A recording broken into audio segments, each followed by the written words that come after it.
Online dating. Ito ang modernong paraan ng mga tao upang makahanap ng mga bagong koneksyon. Maaaring para sa simpleng pagkakaibigan, panandaliang kasiyahan, o kung papalarin, baka sakaling matsyempohan nila ang kanilang the one. Para sa marami, ang kanilang rason sa paggamit ng mga dating apps ay ang pagiging practical nito, lalo na sa mabilis at abalang pamumuhay natin ngayon. Ang iba naman, mahiyain sa personal kaya kailangan pa ng konting buwelo at nakukuha nila yan sa pakikipag-usap muna online. Ngunit para sa ilan, may mga bagay na pumipigil sa kanila para malayang humanap ng kanilang makakarelasyon sa kanilang komunidad, kaya nagbabakasakali sila sa internet. Ito nga ang naging sitwasyon ng isang dalaga sa Nebraska sa Amerika. At nang makatagpo siya ng isang taong kanyang nakasundo, hindi siya nag-atubili na makipagkita dito. Hindi naman siya nabigo at labis siyang nag-enjoy sa kanilang unang date at sa katunayan, susundan na nila ito agad kinabukasan. Sa larawang ito na pinost niya sa Snapchat, makikita ang excitement sa mukha ng dalaga. Walang nag-akala na ito na pala ang magiging huling post niya at ang date na inaasahan niyang magiging simula ng isang masayang relasyon ay ang magdadala pala sa kanya sa isang malagim na katapusan. Ito ang kaso ni Sydney Loof.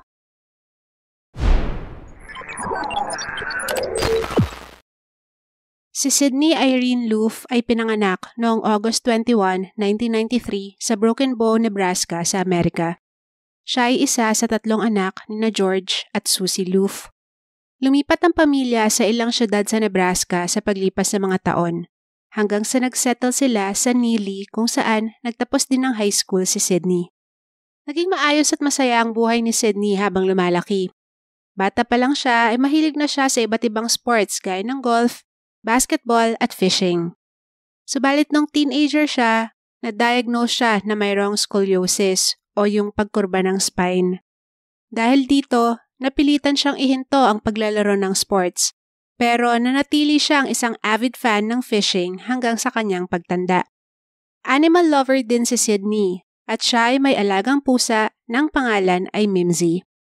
Inilarawan si Sydney ng mga malalapit sa kanya na mapagmahal at matulungin.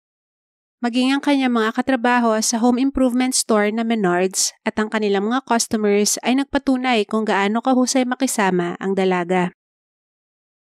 Masayahin man sa tingin ng iba, si Sydney pala ay tahimik na nakikipaglaban sa ilang mental conditions, gaya ng anxiety at major depression. Mabuti na lang at mayroon siyang support system, ang kanyang pamilya at mga kaibigan. Pero ayon sa mga reports, nakadagdag sa struggle ni Sydney ang kabiguan nitong makahanap ng isang karelasyon. Babae rin kasi ang gusto ng dalaga at napakalimitado ng kanyang mga opsyon sa lugar kung saan siya nakatira at sa circle na ginagalawan niya. Kaya nga noong 2017, ang 24-year-old na si Sydney ay sinubukan ang online dating app na Tinder. Nobyembre ng taong yon ay nakilala niya sa nasabing app ang isang babaeng nagpakilalang si Audrey. Ilang araw nag-usap ang dalawa tungkol sa kanilang mga buhay, hobbies at pati na rin sa plano nilang pagkikita. At sa wakas, napagkasunduan nilang magkita November 14, 2017. Bago yon, siniguro muna ni Sydney kung silang dalawa lang ba sa kanilang first date, na sinagot naman ni Audrey ng oo. Mula sa kanyang apartment sa Lincoln ay tumungo si Sydney sa bahay ni Audrey sa Wilbur, Nebraska. Doon, nag-hangout ang dalawa at mukhang nag-enjoy sila ng sobra dahil agad silang nag-schedule ng isa pang date sa sumunod na araw. Sa CCTV footage na ito, makikita si Sydney na palabas ng kanyang pinagtatrabahuan bandang 6:00 ng gabi ng November 15. Pauwi na ito at maghahanda na para sa kanilang second date ni Audrey. Makalipas ang halos 1 oras, pinost naman ni Sydney ang isang selfie sa kanyang Snapchat para sa kanyang mga kaibigan. Nilagyan niya ito ng caption na, "Ready for my date," at isang heart eyes emoji. Ilang minuto lang matapos niya itong i-post, dumating si Audrey sa bahay ni Sydney para sunduin ito at agad na ding umalis ang dalawa. Kinabukasan, Huwebes, nagtataka ang mga katrabaho ni Sydney sa Menards dahil hindi ito pumasok para sa kanyang shift. Sinubukan nilang kontakin ng telepono ng dalaga pero wala silang nakuhang sagot. Ang pagtataka ay napalitan ng pag-aalala at noon na nga nila tinawagan ang mga magulang ni Sydney. Subalit pati ang kanyang ama at ina ay hindi rin siya makontak. At sa katunayan, na-realize nila na ang huling beses nilang nakausap ay anak ay alas 7 pa ng nakaraang gabi. Balot ng pangamba, ng hapon din ng November 16 ay inireport ng missing si Sydney ng kanyang pamilya. Ang sumunod na umaga, tumungo ang mga pulis sa apartment ng dalaga at nakita nila agad na naroon ang kanyang sasakyan, pero wala doon si Sydney. Sa kanilang pagpasok sa bahay, natagpuan nila ang bag at salamin sa mata ni Sydney na ayon sa kanyang pamilya, hindi niya iiwan kung aalis siya ng matagal. Bukod dyan, hindi pa rin napakain ang pusang si Mimsy na hindi umano gagawin dito ni Sydney. Dahil alam ng mga kaibigan ng dalaga ang tungkol sa kanyang date noong gabi na siya ay nawala, agad nilang ipinagbigay alam sa mga otoridad ang tungkol dito, pero hirap silang mahanap ang nakadate ni Sydney na si Audrey dahil wala naman talagang ibang nakakakilala dito kundi si Sydney. Isang mabuting kaibigan ni Sydney na nagngangalang Brooklyn ang nakaisip ng isang magandang ideya para matunton si Audrey. Nag-download ito ng Tinder at ginaya kung ano ang nakalagay sa profile at preferences ni Sydney. Pinakita sa kanya noon ni Sydney ang profile ni Audrey, kaya hinanap niya ito sa dating app. Nang makita niya ito, nag-swipe right siya na ibig sabihin ay interesado siya dito. Di nagtagal ay nag-swipe right din sa kanya si Audrey. Nag-chat ang dalawa at nagpalitan ng phone numbers. Agad namang ibinigay ni Brooklyn ang impormasyong ito sa mga pulis.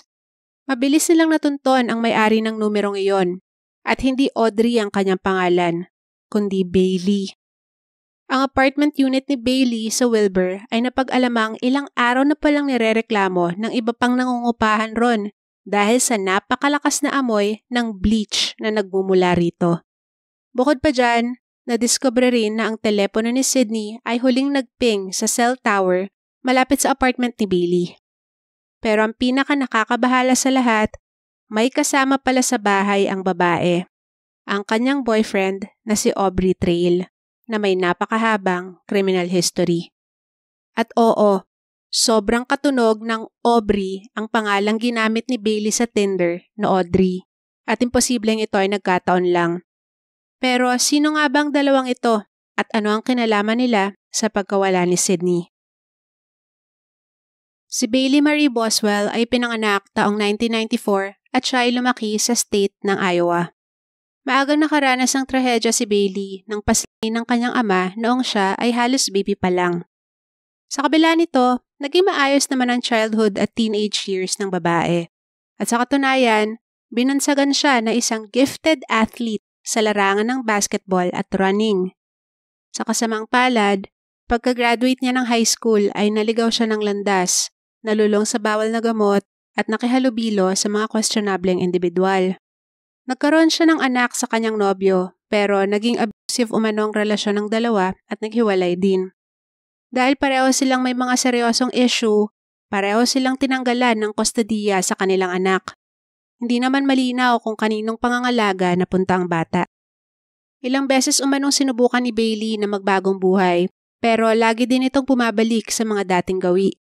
Nauwi ang babae sa pagiging isang sex worker at sa isang website nga kung saan siya naghahanap ng isang sugar daddy na kilala niya si Aubrey. Si Aubrey Clifton Trail ay isinilang taong 1966 at agad siya ay nakaranas ng pang-abuso sa kamay mismo ng kanyang mga magulang. Panandalian siyang nakatakas mula rito nang kunin siya ng kanyang lolo pero kalaunan, bumalik din siya sa kanyang ina na noon ay may kinakasama ng ibang lalaki. Ibang mukha man ay pareho lang ang naging pagtrato sa kanya ng stepfather. Buong kabataan ni Aubrey ay puno ng kahirapan at pagmamaltrato. Nang siya ay nagbinatilyo, nagpalipat-lipat na siya ng tirahan at tuluyan nang nalihis ng landas. Sa murang edad na 17, nakulong na si Aubrey dahil sa kasong pagnanakaw. Mula nga noon ay inakap niya na ang buhay ng isang kriminal, partikular na ang fraud o panloloko at pagnanakaw. Subalit bukod sa pagiging isang manggagancho, itinuring din ni Aubrey ang sarili na leader ng kanyang kulto. Sugar Daddy Vampire ang tawag niya sa sarili at witches naman ang tawag niya sa kanyang mga tagasunod na ilang mga babaeng sex workers na kanyang binabayaran. Binibigyan niya daw mga ito ng allowance basta susundin nila ang kanyang mga kondisyon, gaya ng pagtawag sa kanya ng daddy at pag-text or pagtawag sa kanya kada 3 oras.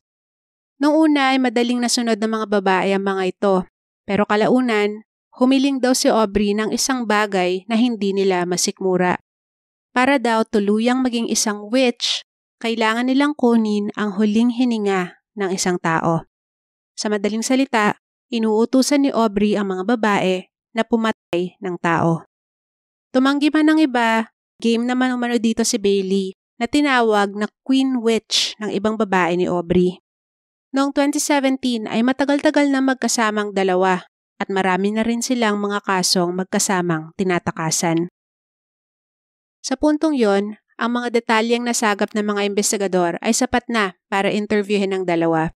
Ngunit kahit mabilis ang naging pagkilos ng kapulisan, natakasan pa rin sila ni Aubrey at Bailey at hindi nila naabutan ng mga ito sa kanilang apartment. Pero nang pasukin nila yon, maliwanag ang ginawang matinding paglilinis ron gamit ang bleach na siyang ang naamoy ng ibang nangungupahan noong mga araw ng November 16 at 17. Sa mga sumunod na araw, puspusan ang paghahanap ng mga otoridad kina Bailey at Aubrey, gayon din ang pagkalap nila ng ebidensya. Noon na nga nila nahagilap ang ilang CCTV footages na nagpataas ng kanilang balahibo.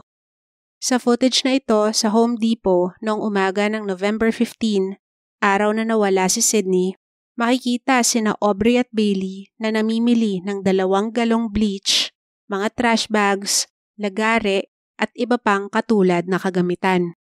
Sa isa pang tindahan ng parehong araw, nakuna ng 2 na namimili ng food grinder at iba pang klase ng mga pamutol at panghiwa. Subalit ang pinaka nakakabagabag ay nang makunan si Aubrey na pumasok sa Menards na pinagtatrabahuan ni Sydney at makikitang nagkasalubong pa ang 2. Walang ideya si Sydney kung sino si Aubrey noong mga panahong yon at hindi ako sigurado kung kilala na ba ng lalaki noon si Sydney. Bumili si Aubrey sa Menards ng karagdagan pang mga galon ng bleach. Ang tagpong ito ay labis na dumurog sa puso ng marami nang may sa publiko ang masaklap na kinahinatnan ni Sydney. 13 araw matapos mawala si Sydney, pinangalanan ng pulisya na persons of interest sina Aubrey Trail at Bailey Boswell. Hindi pa rin matunto ng 2 noong mga panahong yon, pero nakuha nilang maghayag ng kanilang reaksyon sa akusasyon sa pamamagitan ng isang Facebook video. Ito ang bahagi ng video na yan. Good morning, Lincoln and Omaha and probably several other places. This is Aubrey Trail and this is Bailey Boswell. I guess y'all also know her as Audrey. But we've spent the last few days watching ourselves being slammed and crucified in the newspapers and the news and everything else, so we thought it was time we had our say. The Lincoln Police Department apparently wants everyone to believe that we're hiding, that we haven't talked to them, that we're avoiding them. You've already crucified us in the newspapers. You've already crucified us on Facebook. You know, in America, I sure thought it was a trial first, but I guess not. You've heard all of this stuff about my criminal history. All true. As far as I know, I'm not wanted for anything. I'm a person of interest. And I'm not really running from anything. I pray for Sydney. I hope she's found soon. I wish the family the best. I'm sorry that she wasn't with you on Thanksgiving. And that's pretty much all I can say for now. So this has pretty much cost me my life. And I appreciate that from the Lincoln Police Department and the FBI and all those other agencies. Here's Bailey to tell you whatever she wants to. Hi, good morning. I'm Bailey, Audrey on Tinder, and this really isn't about me. This is about Sydney. I met her on a Tuesday. We drove around Lincoln, smoked weed, had a great time. We hit it off. Picked her up the next night at her house. We drove around, smoked weed again, I went to take her home, and she asked me to drop her off at a friend's house. So, I haven't heard from her since. I guess I just want the family to know that I'm truly sorry, and I didn't have anything to do with this, and I hope that Sydney is found very soon. She is a sweet, amazing girl. I hope also that Sydney's found soon. We wish the family the best. We're sorry you're going through this. The police department is going to do what suits them best. Yeah, I know that's coming from a criminal, so, you'll believe what you will as far as the police department is concerned. But as far as I'm concerned, what they're chasing us around like dogs, I wish the family the best. No disrespect to anyone. I wish Sydney the best. But as far as the police department, you. Yeah. Sinundan pa ito ng isang video ni Aubrey kung saan iginiit muli nito na sila ay inosente. Naglabas ng sama ng loob sa Lincoln Police at nagrant tungkol sa kung ano-ano pang bagay. 2 araw matapos nilang i-post ang mga videos, sa wakas ay natrack na sila ng mga otoridad sa isang hotel sa Missouri. At noon ngang November 30, naaresto sina Aubrey at Bailey, pero hindi dahil sa pagkawala ni Sydney, kundi para sa dati pa nilang kasong fraud. Habang nakadetene ang dalawa ay walang hinto ang pagkalap ng ebidensya ng mga investigador. Sa sasakyang gamit ng dalawa, nakita nila ang ilang bagay na magpapatunay na sila ay may balak na tumawid ng border papuntang Mexico. Agad ding sinuri ang kanilang mga mobile phones at ang mga ito nga ang nagturo sa kanila kung nasaan si Sydney. Noong December 4, 2017, gamit ang naging galaw ng mobile phone signals ni na Aubrey at Bailey, natagpuan sa isang maladisyertong lugar ang isang black garbage bag na naglalaman ng isang parte ng katawan ni Sydney. Ang lugar ay 1 oras lamang ang layo sa apartment ni na Bailey. Sa mga sumunod na araw, 13 pang mga labi ni Sydney ang matatagpuan, ngunit isang parte ang hindi na nahanap pa ng mga pulis. Ayon sa pagsusuri, ang ginamit sa pag-chop sa biktima ay match sa ilan sa mga pinamili ng mga suspect na nakunan ng CCTV noong November 15. Natagpuan din ang ilan pang mga bagay na konektado sa krimen, pati na rin ang ilang gamit ni Sydney gaya ng kanyang ID at mga susi sa mga lugar na pinuntahan o tinahak ng mga suspect. Sa kabila ng napakaraming ebidensya laban sa kanila, patuloy pa ring iginiit ni na Aubrey at Bailey na sila ay inosente. Subalit Enero ng sumunod na taon, umamin si Aubrey na siya ang nakapatay kay Sydney. Pero iginiit niya na ito ay isang aksidente. Naging pabago-bago ang kanyang kwento, pero sabi niya, habang nagtatalik ay sinakal niya umano si Sydney, pandagdag ng excitement. Hindi niya raw sinasadya na matuluyan ang biktima. Madalas rin ay ginigiit niya na siya lang ang sangkot sa nangyari kay Sydney at wala umanong kinalaman si Bailey.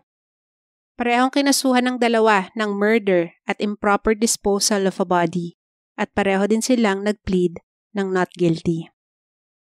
Sa trial, tumestigo ang ilan sa mga babaeng kasapi ng umano'y kulto ni na Aubrey.